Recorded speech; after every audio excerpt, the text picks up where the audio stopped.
strange because she's always at our Okay, meetings. we're at 7 o'clock. Does she come from the? And she's at our meeting. So she's the representative. Okay, welcome to the 2024 Northampton School District Deliberative Session. This meeting is now officially open. Kate is going to do our Pledge of Allegiance. I can do it. Okay.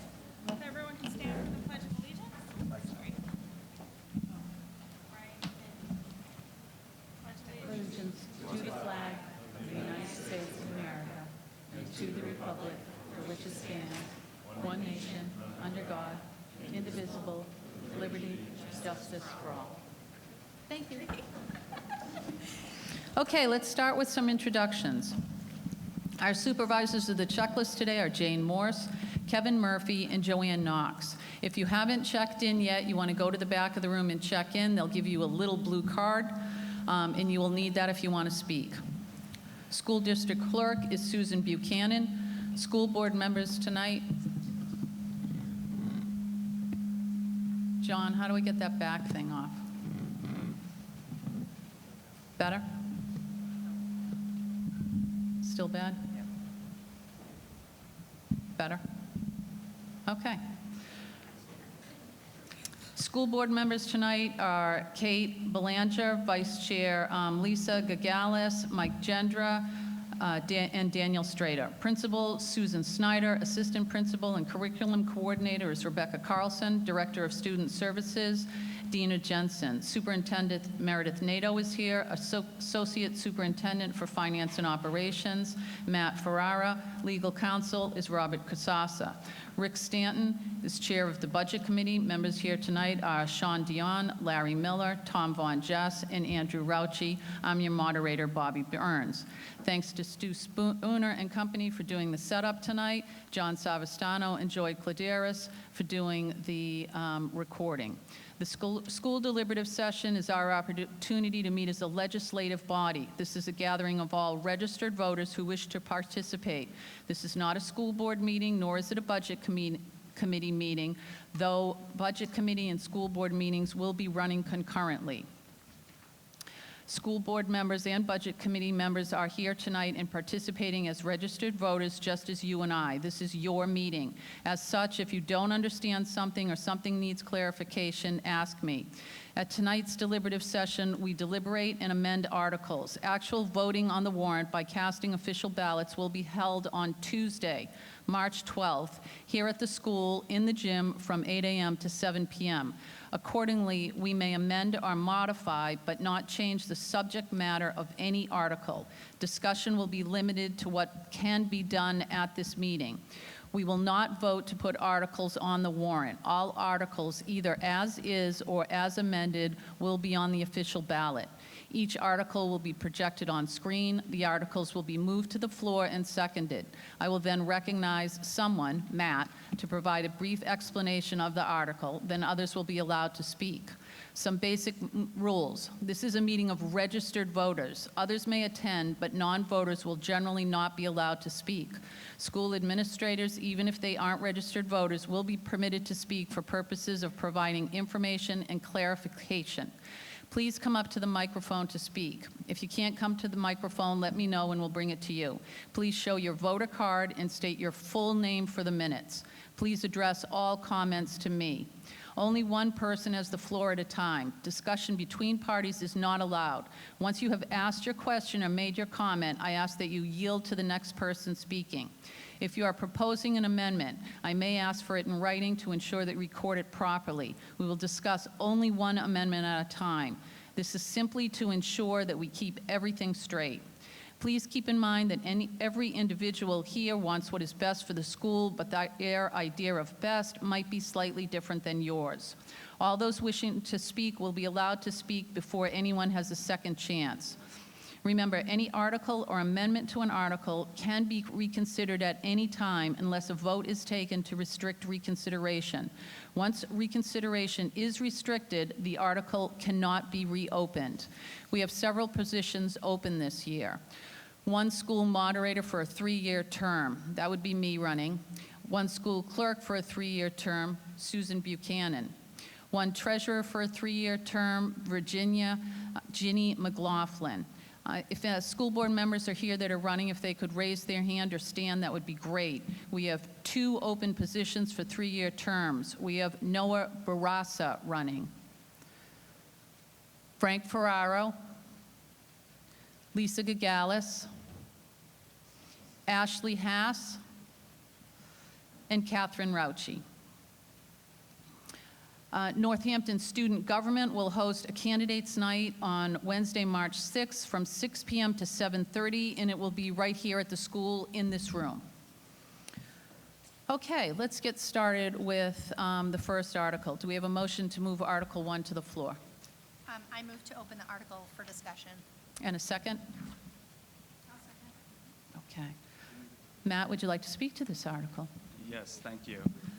Good evening. I want to take a moment to thank the school board and the budget committee for their attention and care in developing this budget. We provide, or the budget development process is pretty time intensive, and we provide a great deal of documentation, analysis, and paperwork for both the school board and the budget committee to consider in order to provide for a budget that that ensures a tremendous learning opportunity and educational experience for our students, but is also fiscally responsible to our taxpayers. With that in mind, I would also like to thank the administration, the building administration. We have Principal Snyder, Assistant Principal Carlson, and Director of Special Services, Jensen here. They did an incredible job working with their teams and really putting together a budget from the ground up. We do zero-based budgeting approach where we look at what our needs are for the following year. We're budgeting out 12 to 18 months in advance, so it's really incumbent upon those individual administrators and team to determine, hey, what curriculum are we looking to implement? What new initiatives are we looking to achieve? How do we align our resources with our school improvement plan and our goals that we're hoping to achieve? With that in mind, we're always being cognizant of our vision, our Northampton Schools vision, to develop caring, kind, and curious students. We're looking to promote the following 21st century skills of communication, critical thinking, problem solving, empathy, integrity, responsibility, a learner's mindset, and perseverance. So with that in mind, our school improvement plan goals for FY25 includes taking a real close look at our outdoor space and see how we can incorporate some instructional opportunities, both on the academic side and social skill development. You'll see in this budget there is some investment in our outdoor learning trails, maintenance, and really maximizing that space.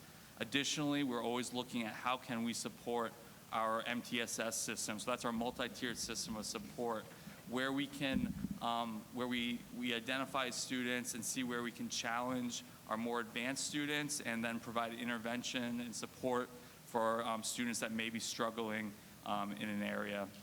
Additionally, culture and climate is always top of mind, something that is near and dear to the Northampton School.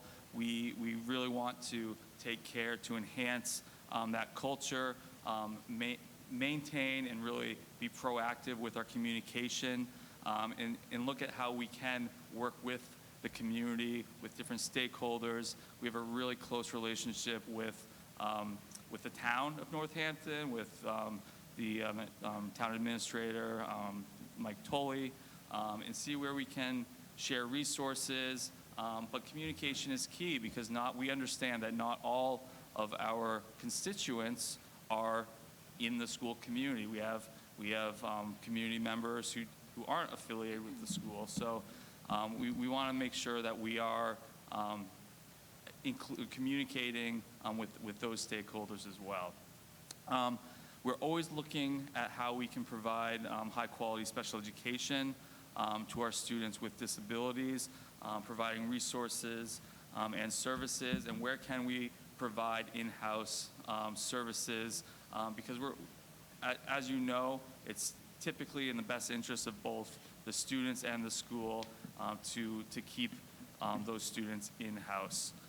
And then finally, we're always looking at where we can identify outside sources, resources and grant funding and staffing to enable us to meet those goals. So with that in mind, we've identified a number of priorities. That includes maintaining staffing patterns for our classrooms. Enrollment is a key metric that we look at when we're budgeting. As you know, we have had a declining enrollment over the last 10 years, so that affects how we budget, how we allocate resources, and how we staff. Additionally, we're looking to increase the capacity of our special education department by investing in professional development. So what that means is where in the past we may have outsourced some special education services, we are actually looking to train our existing special education staff in order to provide those services in-house, as opposed to paying a higher rate of pay to an outside firm to come in and provide those same services. We do have a 3-year school board approved technology plan. So this budget incorporates that technology plan with our replacement cycles to take a look at hardware, software, and our infrastructure needs to maintain that spending levels at a relatively even amount from year to year. And that's meant to minimize any fluctuations and large investments in technology to maintain our tax rates as best we can. We're looking to, in that vein, we're continuing to purchase equipment for our uniform technology setup. So that's universal design, such as RedCast systems that provides for both our general education and special education students to enhance the instructional environment. And again, we've looked at various grant funding opportunities and tapping into our expendable trust resources whenever possible. We did apply for a new safe security grant recently. We had previously received close to $100,000 in security grant funding this past year, and this would be on top of that. We have embedded in this budget the utility of expendable trust to minimize our operating budget. So I briefly touched upon enrollment, and like I said, that is an area that determines any number of accounts, whether it's supplies, materials, staffing. When we see a decline in enrollment, that unfortunately affects those accounts. We are currently at 270 students, and we are projecting to maintain level at 270 for next year. We do contract out NSDEC to provide for enrollment projections for us. However, this projection is really just rolling over year to year with our existing students. With that in mind, my apologies. Please, if I'm not advancing the slides, yell at me.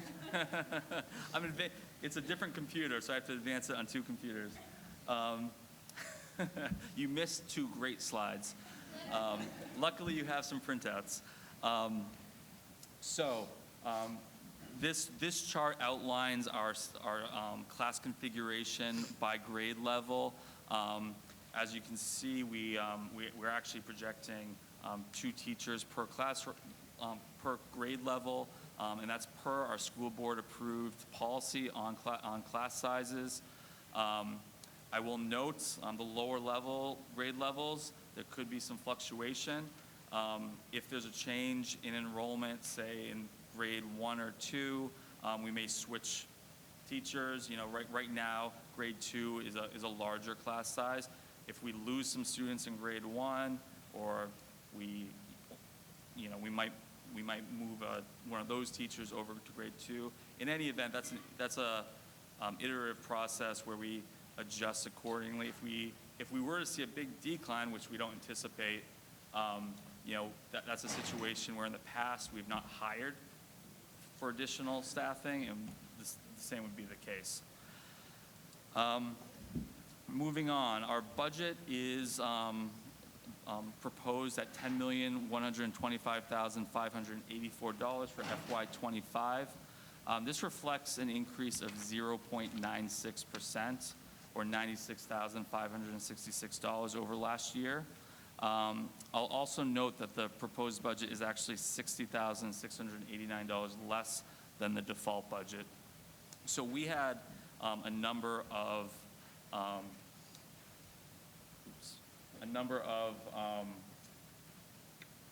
budget drivers this year. So I'm just going to jump ahead to this slide when talking about the defaults, because typically when you look at the default budget, it would be lower than our proposed budget. The default budget, by definition, is the prior year budget, and then adjusted, either increased or decreased by contractual obligations, by legal obligations, by debt service, and then reduced by any eliminated positions and reduced by any one-time expenditures.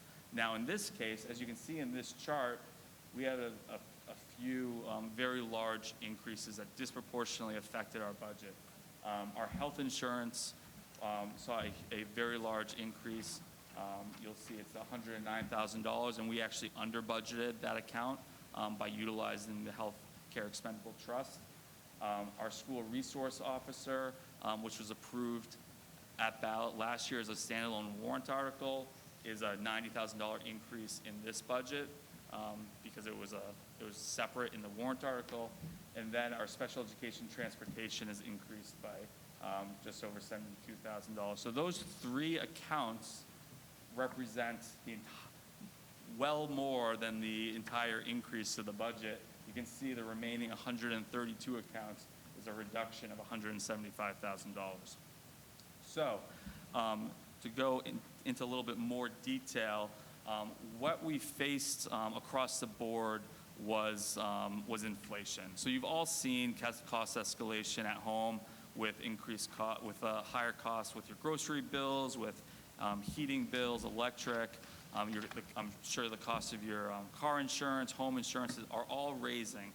The school budget has seen those same increases. So we're seeing cost escalation across the board, whether it's supplies, books, food service, software, contracted services. And when I say contracted services, that means people. That's labor. When we hire out, the wage inflation has gone up where it's all costing more. So where you'll see individual accounts where we've actually reduced or kept relatively level, that doesn't account for the actual increases. On a per unit basis, it's gone way up. Well, we've just reduced those accounts substantially.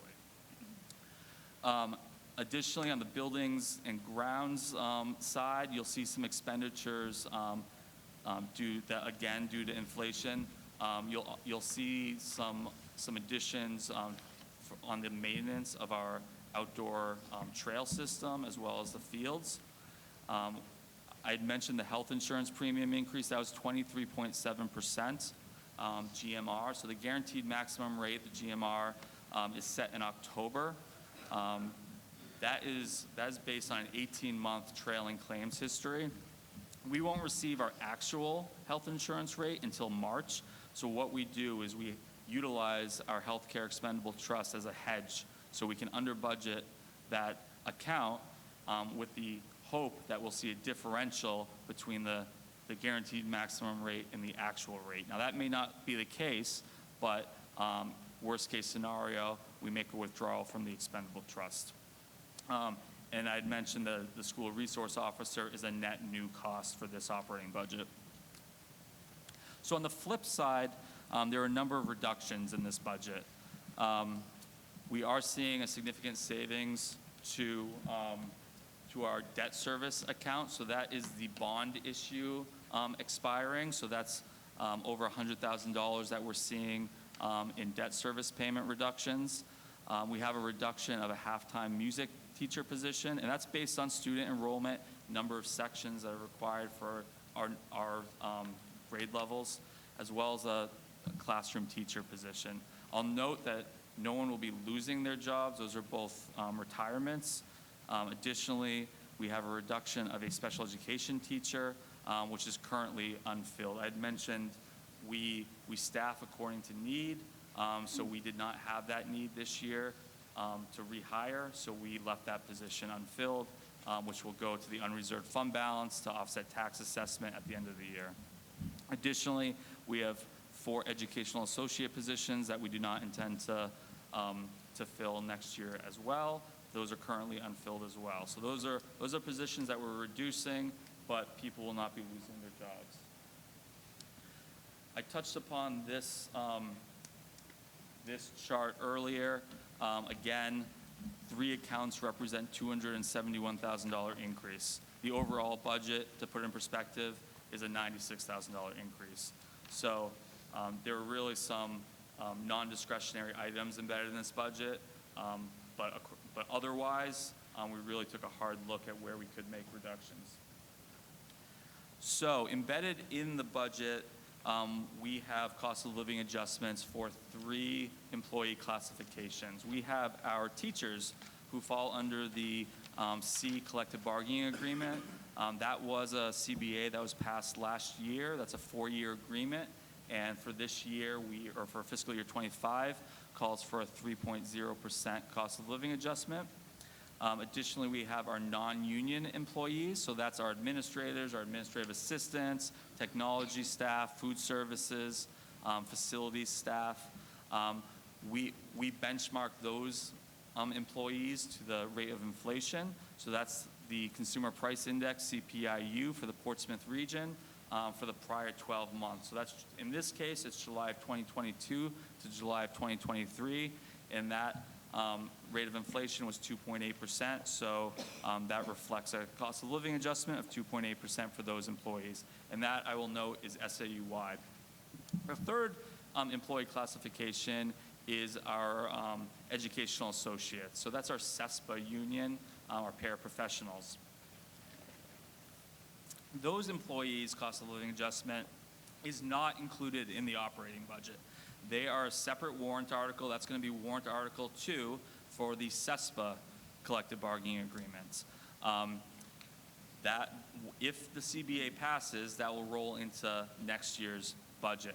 I will note that is the administration's highest priority warrant article for this budget season.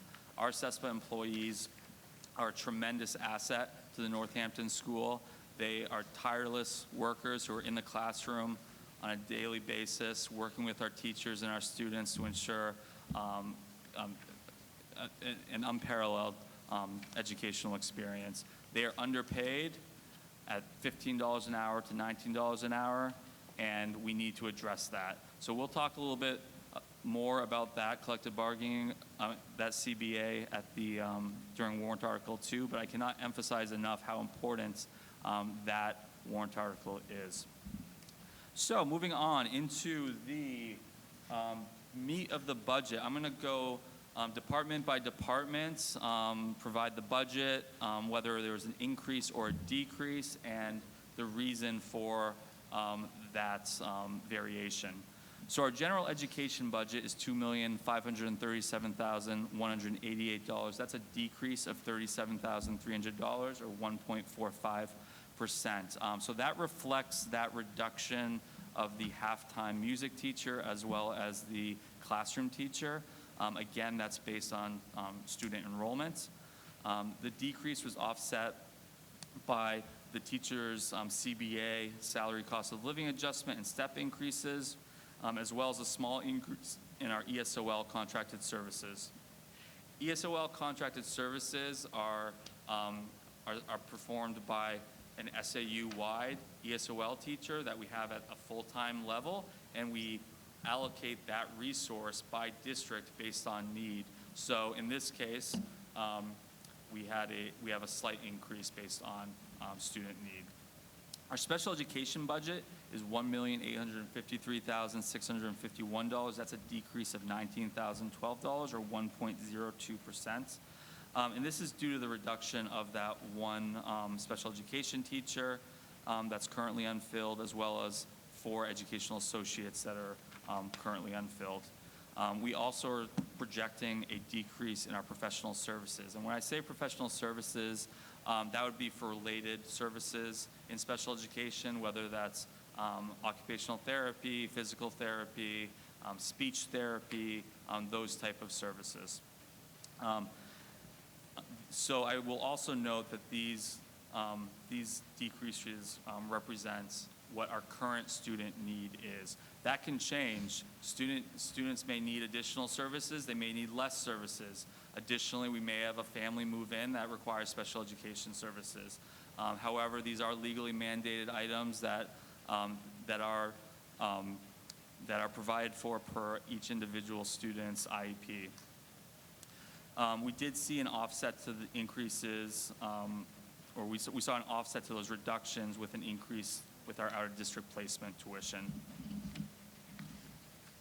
So our student activities budget is $133,218. That's an increase of $2,411 or 1.84%.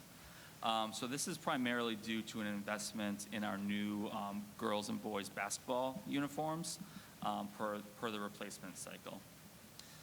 Our guidance budget is $88,793. That's an increase of $1,974 or 2.27%. And that reflects the salary cost of living adjustment offset by a slight decrease in our supplies account specific to guidance. Our health budget similarly is $85,575, an increase of $1,545 or 1.84%. Again, that's salary cost of living adjustments offset by reductions in our supplies, employment exams, and equipment accounts. You'll hear me mention cost of living adjustments, and that's because as a school, the bulk of our expenses are people. Salaries represent about 80 to 85% of the budget. Our people are what make the school run. It's what makes Northampton great. And as I had mentioned, there are cost of living adjustments in all 3 classifications of employees. Our speech services budget is $140,980, an increase of $4,007 or 2.93%. Again, a cost of living adjustment. Our improvement of instruction budget is $106,543, a reduction of $51,452 or 32.57%. So this is more of an organizational change and just a shifting of funds. So we did reorganize our assistant principal position where we saw a greater need and time commitment for our director of special services to focus on special education. And so we shifted that position to our curriculum coordinator. So the curriculum coordinator is now a half-time assistant principal, half-time curriculum coordinator position. However, that reflects in no impact to the budget. It's just a shifting of funds between accounts. Additionally, we do anticipate some savings in our tuition reimbursement. Our teachers are entitled to tuition reimbursement per the CBA. However, we do look at what staff members are in master's or CAGS programs.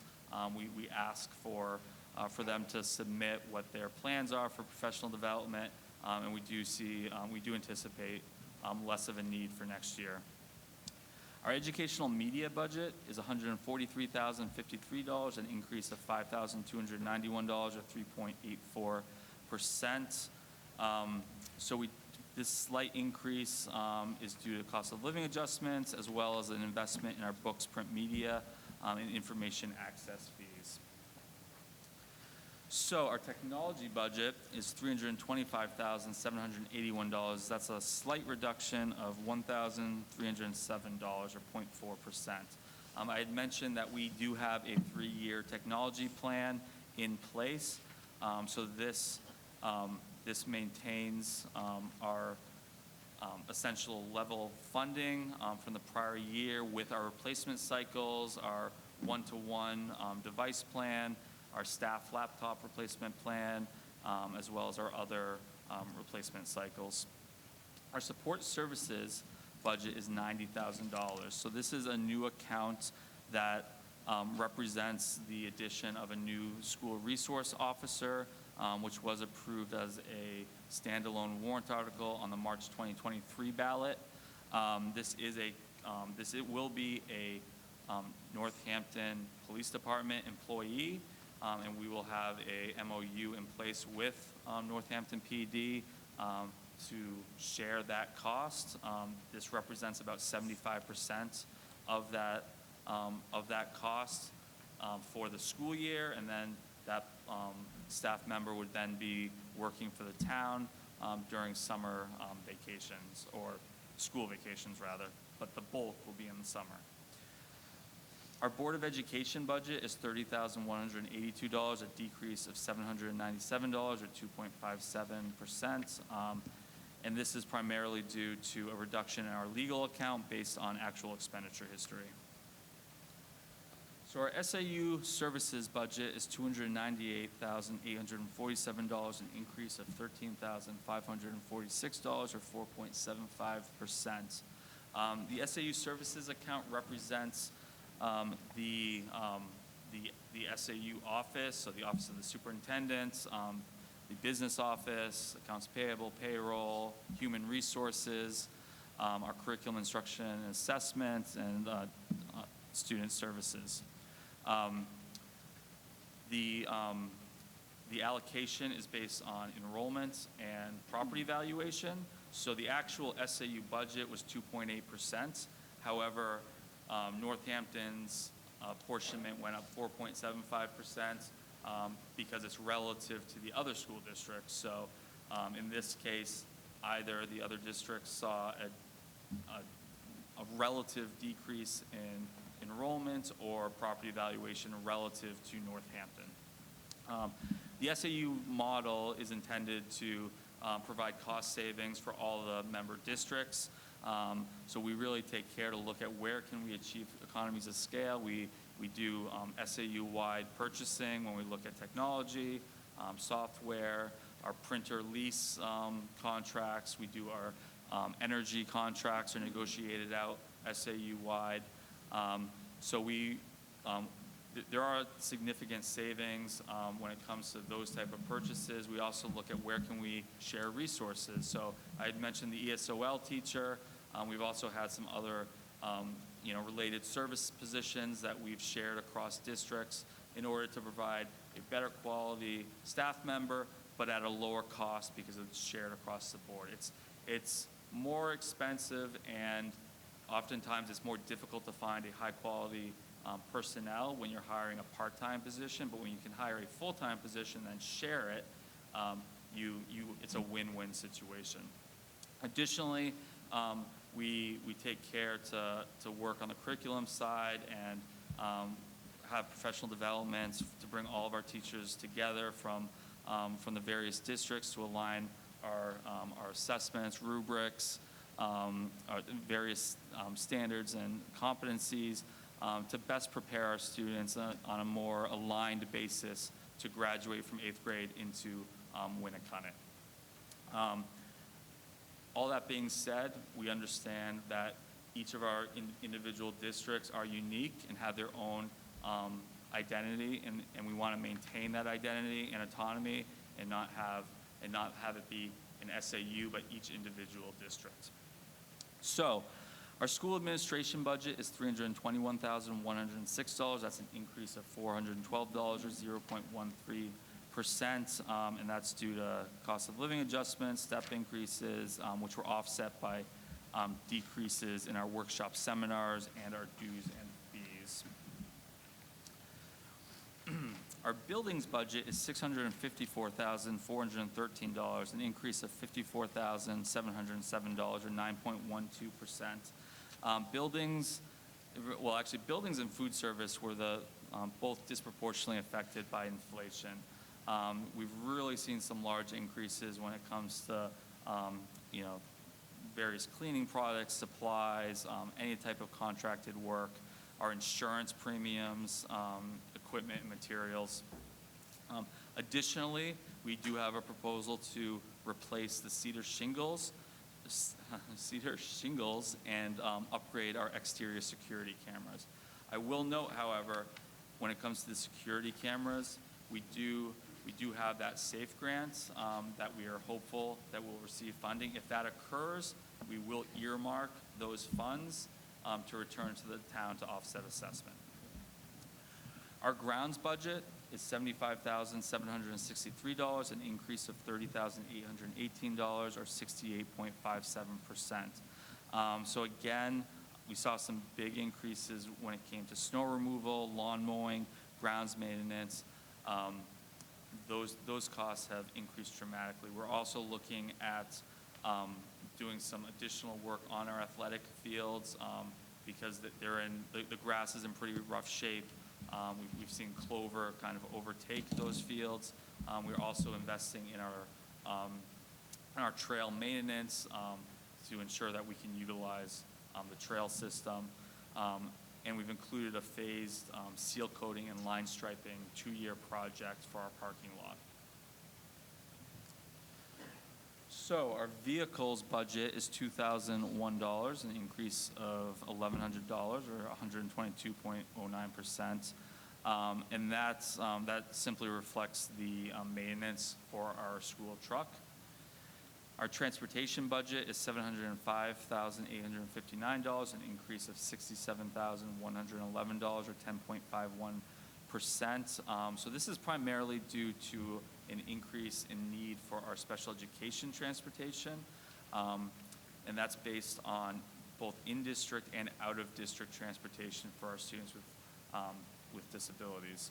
The remainder of that increase is year 1 of a 5-year contract with First Student. However, that was offset because we were able to reduce a route based on a decline in enrollment. So we are reducing by 1 bus. That actually has occurred in this current school year, so we will recognize savings in this budget year. Our debt service is $0, which is great news. That's a decrease of $133,000. I had mentioned that earlier, that our bond was actually, the last payment was on August of 2023. So our employee benefits is budgeted at $2,289,452, an increase of $57,967 or 2.60%. So that is due to that large health insurance premium increase. We were able to reduce that by utilizing our healthcare expendable trust and under budgeting the health insurance account. And it was further offset by decreases in our other employee benefits with the aforementioned reductions in staffing. So that reduced our health insurance, dental, retirement employer contribution, as well as FICA. Our interfund transfer budget is $30,000, which reflects no increase. So we just went through a number of departments and budgets that represent the general fund. The general fund funds school operations, but we also have a food service fund. Food service is separate from the general fund in that it's intended to be self-sustaining, funded via USDA reimbursement through the National School Lunch Program for free and reduced lunches, as well as revenue through staff and students paying for lunch. In a school district such as Northampton, with a very low percentage of free and reduced population, there's always going to be a deficit when it comes to the food service fund. So the general fund needs to cover that deficit, which we're projecting at $30,000. So our food service budget is $213,179, an increase of $9,023 or 4.42%. Again, we saw some significant cost inflation on our food service items, whether that was food or paper goods, supplies, as well as our staff cost of living adjustment. And that brings us to the default budget, which is $10,186,273. I'd mentioned this earlier, that it's $60,689 more than the operating budget, which is important because when when our community members go to vote and look at their ballot, they're going to see our proposed operating budget number of $10,125,000, and then the default budget, which is, as I had mentioned earlier, is the prior year budget adjusted by debt service contracts, other obligations, and then reduced by eliminated positions and one-time expenditures. I'd love to say that our whole community is going to watch this presentation, and it's going to go on the website and read through the PowerPoint and understand this budget. However, I know there's going to be a portion that are going to just see those two numbers on the ballot when they go to vote. So I do think that this really shows the fiscal responsibility in that the default budget is higher than the operating budget, with all those reductions in staff, which do come off the default as well. It just shows all the other legally mandated obligations that we have that were non-discretionary, that we had to pay for, that are embedded in this budget. With that, I will spare you any more of my narrative. Thank you. Okay, so comments or questions from the floor, just come up to the microphone to speak.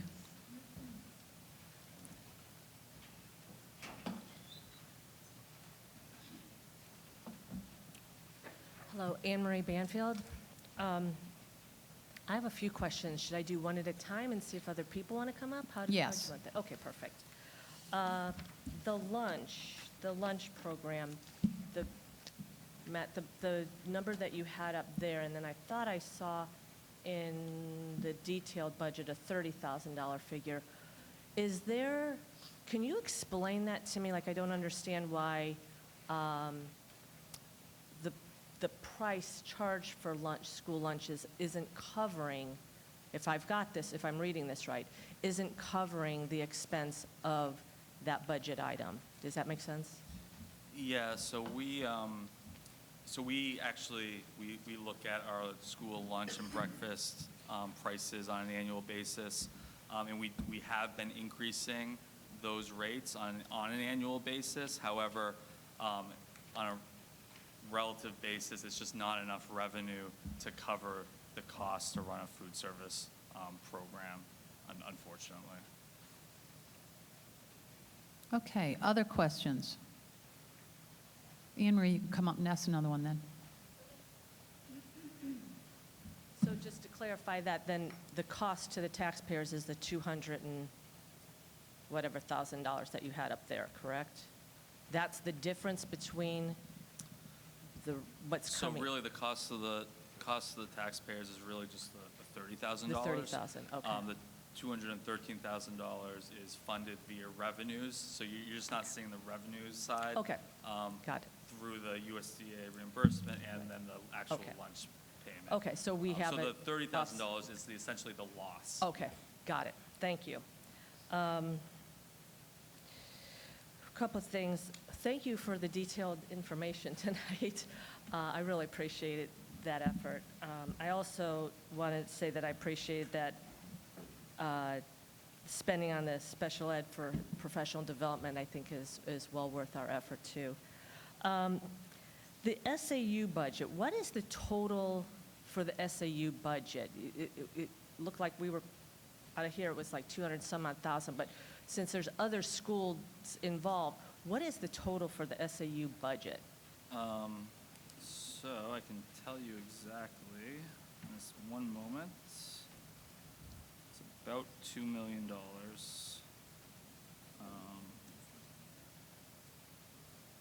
Sorry.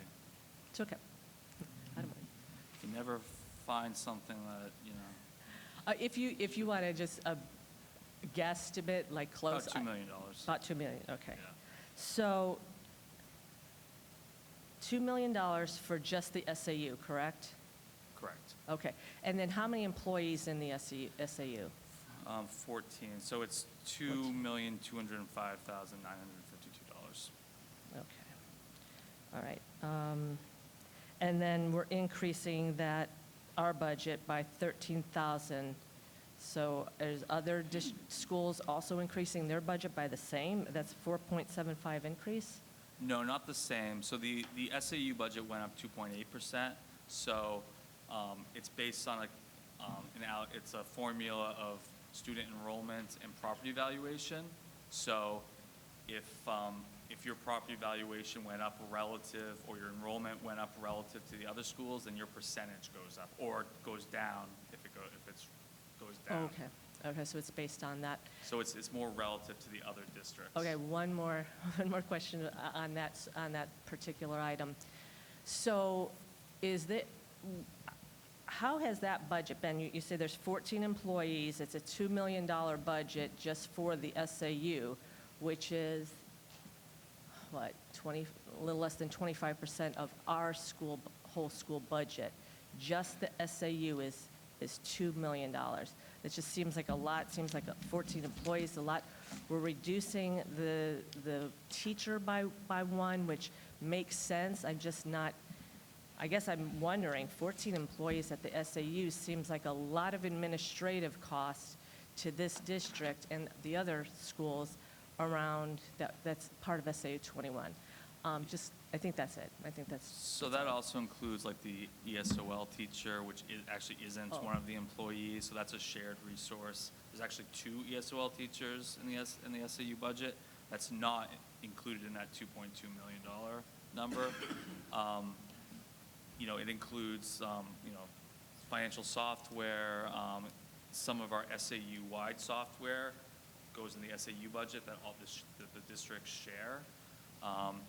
And when you look at it from a perspective of what an SAU costs, I mean, $286,000, if Northampton were to have its own SAU, for example, that would cover 2 employees, which wouldn't be able to provide SAU services as are required by law. Okay, thank you. Any other comments or questions on budget? Frank, come on up. Frank Farrell. Madam Moderator, when you introduced Article 1, I may have missed it, but did anybody move the article? Mm-hmm. Oh, I did. okay, good. All right, thank you. Call the vote then. We haven't done anything that we need to vote yet. We just made a motion. We just moved it to the floor. Okay. I make a motion to adopt the proposed operating budget of $10,125,484. We still have people that we do? that would like Okay, to sorry. talk. That's okay.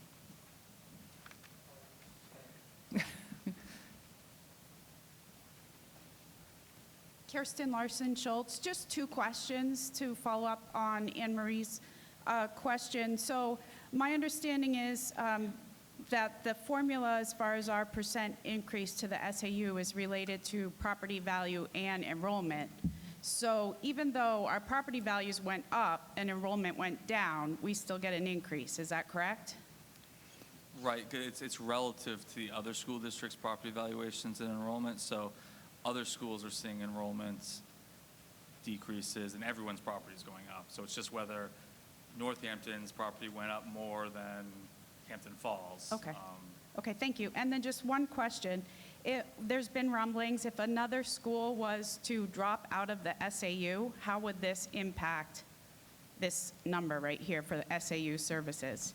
It would have a significant impact because then it would be, the costs would be shared by one less district. Okay, thank you. Just to clarify, that warrant article that's proposed in another district would be for a study committee, and so it won't affect the number in the upcoming year. It would potentially be an impact in future years should they then move forward with the withdrawal proposal. Okay, great, thank you. Tim?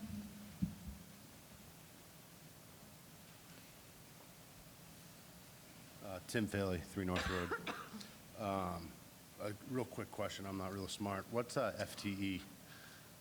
I'm sorry, that's a good question. We sometimes use acronyms and we should spell it out. So that's full-time equivalency.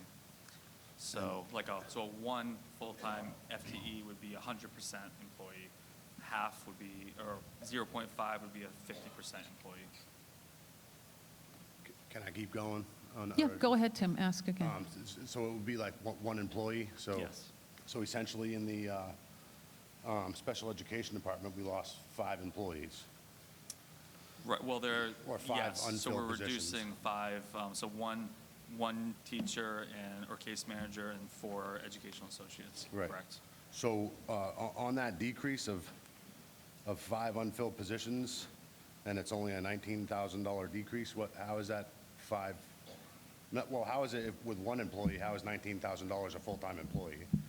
That's not even minimum wage. So there are other accounts that increased. Would come out of, okay. So, so the educational associates represent about $24,000 each. A teacher, depending on where they fall on the salary schedule, is going to be about $120,000.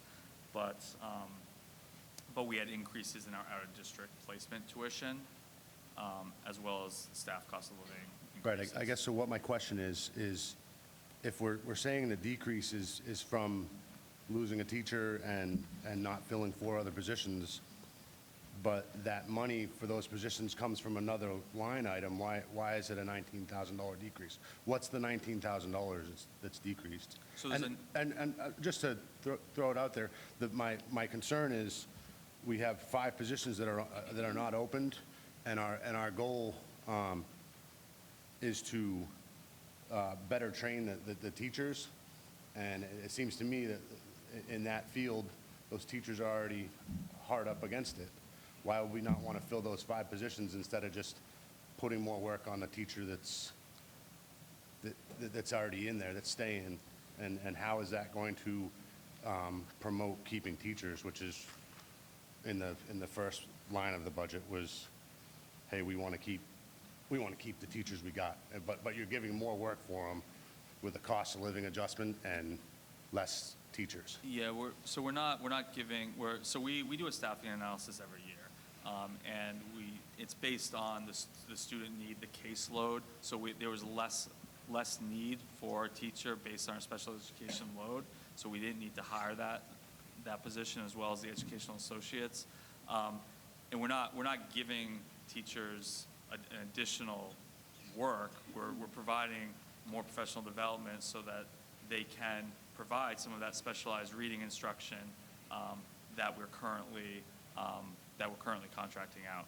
Okay, well, it's disconcerting when, it's hard for me to understand when it's an unfilled position. So that's saying that we need 4 bodies. It's unfilled by design. We decided not to fill it this year because we don't need them this year. Because we had budgeted a year before this year. But we need to better train the same educators, or the educators that we have. We need to give them more responsibility, is what you're saying. They're not. So special education is budgeted based on the specific needs of the individual students that we have here. We see changes in that population every year. We budget 18 months ahead of time, and both the needs change and the students that we're delivering those services to can change in that time period. So between last fall, when we started the budget process, and last February, when the budget moved forward to voters, we saw changes in the student needs specifically here. So, for example, a student or more than one student didn't need a one-to-one educational associate to provide services. So we didn't fill those positions coming into this year, and we're looking at next year's needs. We're projecting that we don't need those positions based on the specific student needs that we have. In terms of the special education teacher, the same thing, right? We had proposed that position anticipating some needs. We didn't have that need, so we didn't fill that position this year. We don't have a need to fill it next year. The specific training for teachers is an ongoing process, right? There are new programs. There may be a student who has a specific need, and a teacher doesn't already have that training. So we always work for the professional development of our teachers to make sure that they're up to date with the latest opportunities and instructional methodologies for children. So there's no shift. There's no in terms of process here. It's really just about the specific student needs that we have looking forward to next year. Okay, so just clarification. You're not assigning more work to somebody by saving money, not paying for another teacher? No. Okay, all right, thank you. Okay, any other comments or questions around the budget? Can you tell me what dues we pay to the New Hampshire School Boards Association and the New Hampshire School Administrators Association? I saw dues and fees on that budget, but I wasn't sure those specific institutions, what the dues are that we pay for them. Sorry. So it's the New Hampshire School Boards Association. We pay for that membership. Thank you, $2,966. Do we pay the School Administrators Association also dues? No, Or we do- Not- So we're not a member of that? at the SAU level, we are, but So that not- comes not out in the of North SAU Hampton. budget? It's in the SAU Can you tell me budget. what that membership fee is, or what those dues are? Do you have any idea? It's approximately $3,000. Approximately? 3,000, 3,000? a little, maybe 3,500, thereabouts. Okay. So, well, today I was up in Concord, and they were having a debate on HB 1479, where they would possibly pass a law where schools would no longer be able to fund these two organizations out of the school budget because within these organizations are lobbyists. So I kind of think that this might be something to look at the future in terms of,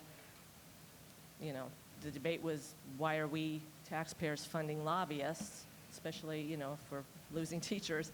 But I think that that's something going forward to look at and seeing if they can maybe separate out their other services that they offer and not pay for the lobbying. I think they made good arguments. I made an argument. I don't think it's something that taxpayers should be paying for, but maybe we can pay for the other services that they provide. Thank you. Okay, any other comments or questions related to the budget? Okay, seeing no more comments or questions, Article 1 will move to the budget. I move to restrict reconsideration. Do we have a second on that? All those in favor of restricting reconsideration on Article 1? Anyone opposed? Okay, passes unanimously. Moving on to Article 2. Can we have a motion to move it to the floor?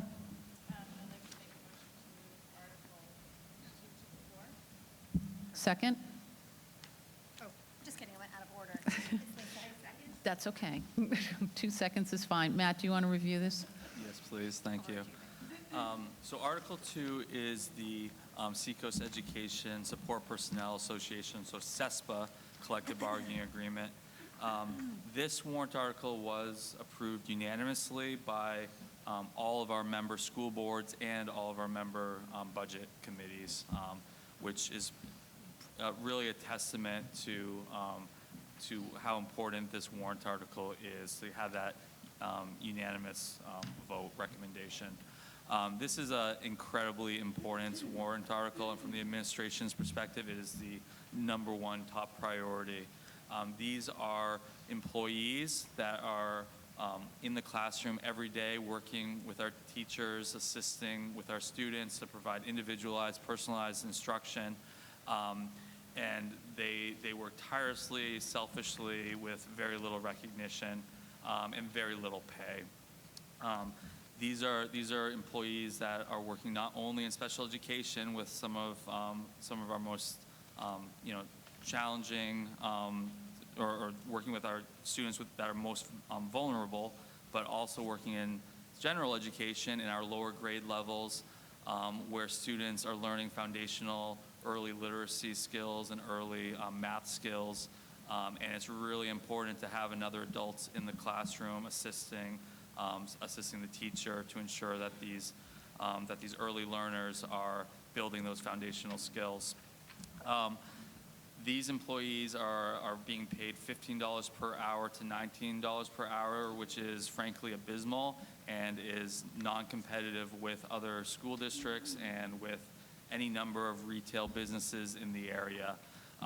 This affects us as a school district because it's very difficult to find high-quality educational associates, and it's equally difficult to keep them and to retain these employees. We're seeing upwards of 40% turnover SAU-wide for our educational associates, and what that does is it creates major gaps in our classroom because we have vacancies across the board where we have to shift general education educational associates into special education roles in order to fulfill IEPs. It creates inconsistency with students that really need consistency. So this is a warrant article that is a cooperative CBA. It needs to pass in every district's ballot in order for it to pass in any one district. So if it fails at Northampton, it'll fail for the other districts. That's problematic because if it fails, these employees will receive no cost of living adjustments.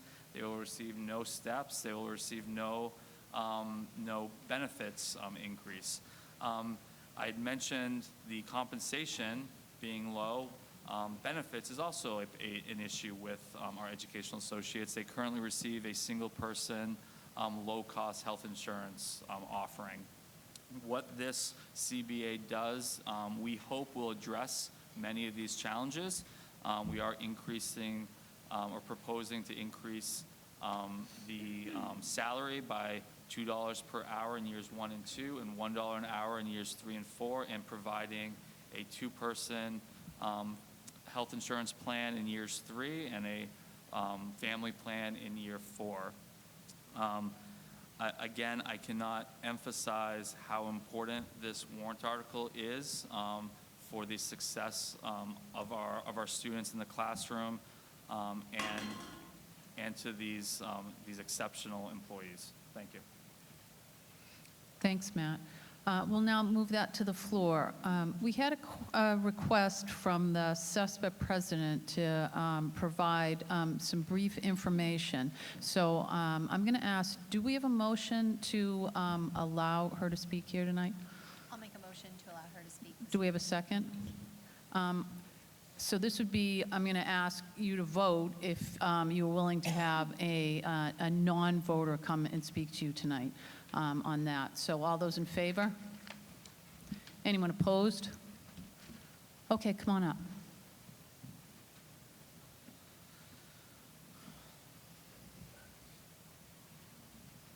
Good evening, board members, administration, town people, and guests. Thank you for the opportunity. Can you all hear Tammy? No. Tammy, you need to come a little closer to the Sorry. microphone. That's okay. Thank you for the opportunity to speak on behalf of the paraprofessional CBA warrant article on the upcoming March ballot. This is not limited to Seabrook school paras.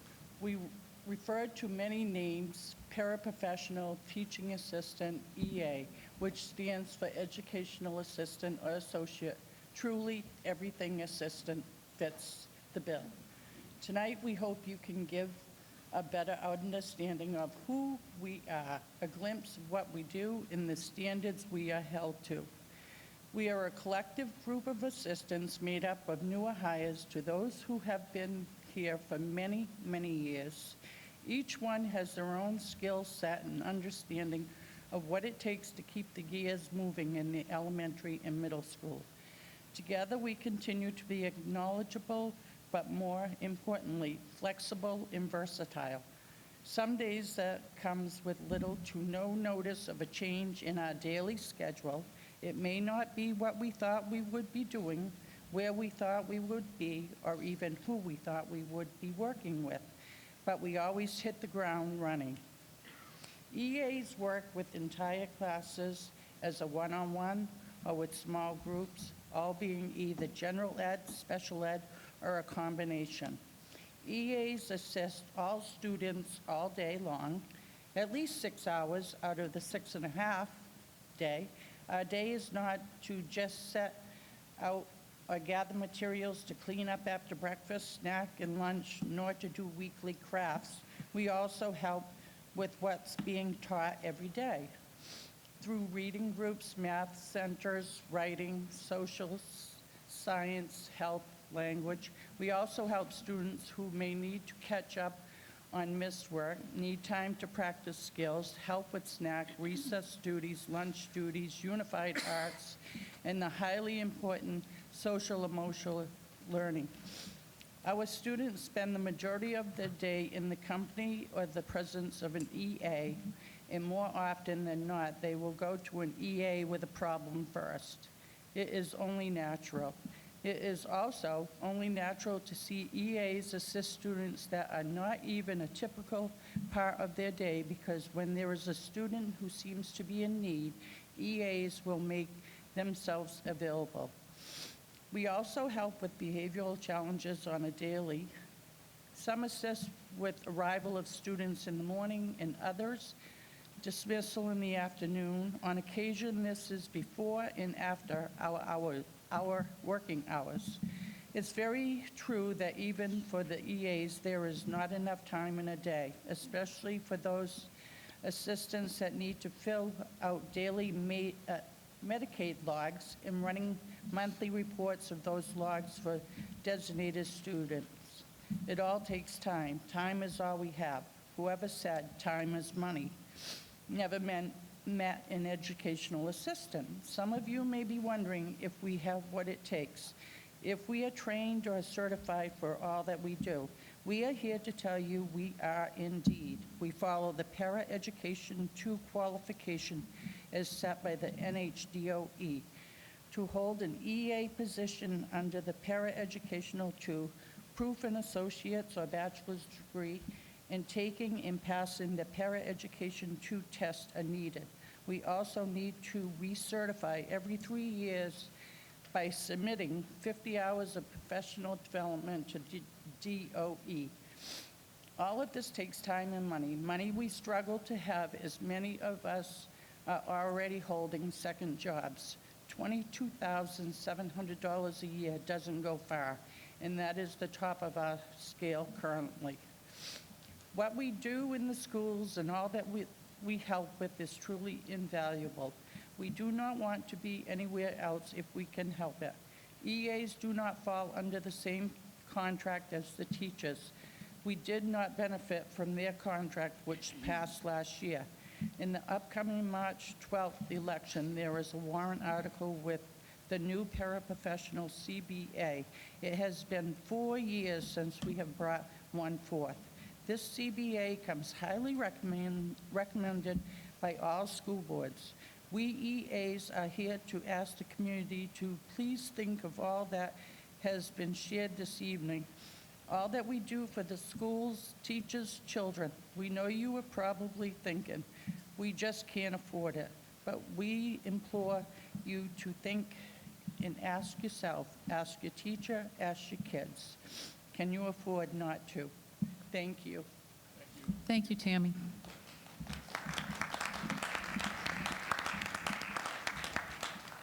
Any comments or questions on the collective bargaining agreement? Tim, come on up.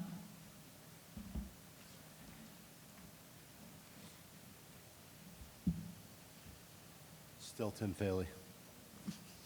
I didn't have the luxury of going to Northampton School for Education, so I'm confused about the salary increases.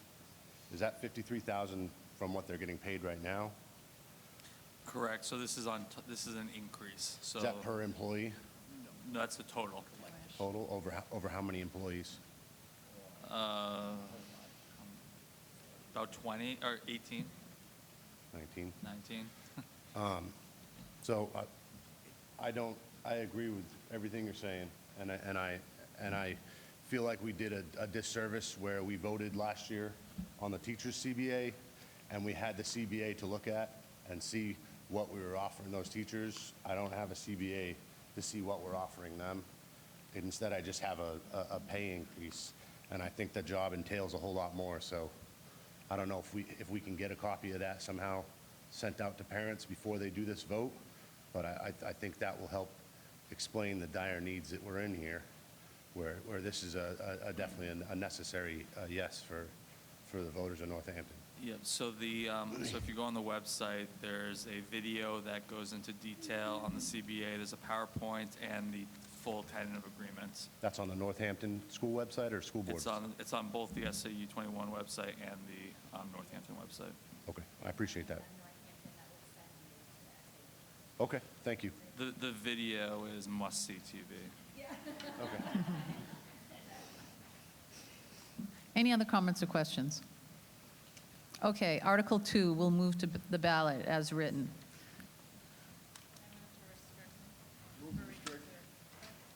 She's starting. Go ahead. I move to restrict reconsideration of Article 2. A second? All those in favor? Anyone opposed? Okay, let's move on to Article 3. Do we have a motion to move Article 3 to, for discussion? Yes, I make a motion to move Article 3 for discussion. Second? Matt? Thank you. So the Article 3 is the long-term maintenance warrant article in the amount of $80,000. So the Northampton School District issues a long-term maintenance warrant article on an annual basis, and it's intended to address building, maintenance, and repair projects at the school. So this proposed warrant article is $80,000 and does align with the 5-year capital improvement plan, which is presented to the Northampton Town Capital Improvement Plan Committee. And this year we are planning to address 2 projects. One is a door automation system. This will provide for access control, will allow programming of door access for better security. We can schedule for activities and usage with remote capability. We're estimating $60,000 for that project. The second is project is the replacement of the public announcement, so the PA system. Currently, that system has very poor audibility, and we do have areas that's missing coverage. So that cost is $20,000. Thank you. Any comments or questions on Article 3? Okay. Can I make a motion to restrict reconsideration of Article 3? Yes, you can. Can I have a second? Michael, thank you. All those in favor? Anyone opposed? Okay, Article 3 moves to the budget as written, to the ballot. Let's move on to Article 4. Do we have a motion to move Article 4 to the floor? Thank you. Second? I'll second. Thanks, Kate. Go ahead, Matt. Thank you. So Article 4 is the Building Maintenance Expendable Trust. We are proposing contributing $50,000 to that trust. That would be via unreserved fund balance. So it's not a raise and appropriation of funds. Any funds that are available at the end of this fiscal year, if we have $50,000, which we anticipate, that will be utilized to contribute to this trust.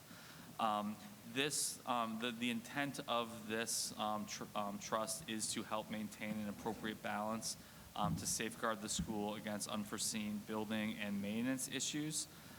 Currently, that balance is just about $100,000. We had made a withdrawal this past year for our glycol project, so that has been depleted. So this would bring it up to the target balance of $150,000. And I just want to note that we are not proposing contributing to the 2 other expendable trusts because we are, currently at or near target levels for those 2 trusts. Thank you. Okay, any comments or questions on Article 4? Come on up, Anne Marie. Anne Marie Banfield, you said that you took money out, and I didn't hear what you said that was for. That is for, people are laughing because I don't want to talk about this project ever again. Oh. It's the, One of those. it's the glycol removal and replacement project. So our HVAC system has glycol in it in order for the pipes not to freeze. So it's essentially antifreeze. Okay. But it's a hazardous material, so it's very expensive to remove, and then we have to put it back in. You have to do that every 10 to 15 years, or else it'll corrode the system. So where degrades. is that fund balance now? So that the fund balance is $100,000 now. So Right now. we withdrew $82,000. So it was previously at $182,000. Okay, so it's at $100,000, and you want to add $50,000 more to it? Yes. Correct. And okay. All right.